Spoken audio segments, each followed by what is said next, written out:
রিজিক আল্লাহ তাআলার পক্ষ থেকেই নির্ধারিত, তবে কিছু কাজ তা সংকুচিত করে দেয়।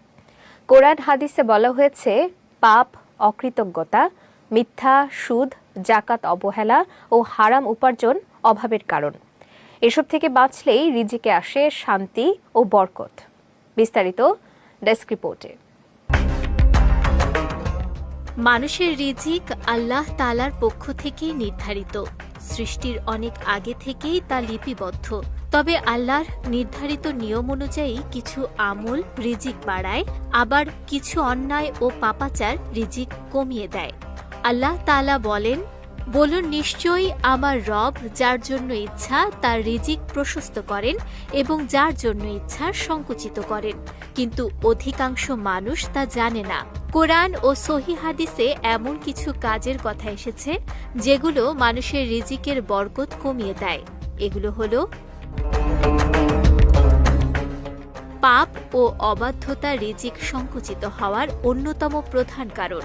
হযরত সাওবান রাদিয়াল্লাহু তাআলা আনহু বর্ণনা করেন, রাসূলুল্লাহ সাল্লাল্লাহু আলাইহি ওয়াসাল্লাম বলেছেন, সৎ কর্ম মানুষের আয়ু বৃদ্ধি করে, দোয়া তকদির পরিবর্তন করে, আর পাপ মানুষকে তার নির্ধারিত রিজিক থেকে বঞ্চিত করে।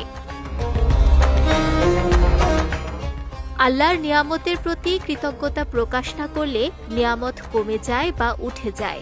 আল্লাহ তাআলা বলেন, আর যদি অকৃতজ্ঞ হও তবে নিশ্চয়ই আমার শাস্তি অত্যন্ত কঠোর। বেচাকেনায় মিথ্যা কসম, প্রতারণা ও গোপন ত্রুটি লেনদেনের বরকত নষ্ট করে। নবী করিম সাল্লাল্লাহু আলাইহি ওয়াসাল্লাম বলেন, বেচাকেনার সময় অধিক কসম করা থেকে বাঁচো, এতে বিক্রি বাড়ে ঠিকই কিন্তু বরকত থাকে না। আরও বলেন, যদি ক্রেতা বিক্রেতা সত্য বলে ও পণ্যের অবস্থা প্রকাশ করে তাদের লেনদেনে বরকত হয়, কিন্তু মিথ্যা বলে বা ত্রুটি গোপন করলে বরকত উঠিয়ে নেওয়া হয়। সুদ আপাতদৃষ্টে লাভজনক মনে হলেও এতে কোনো বরকত থাকে না।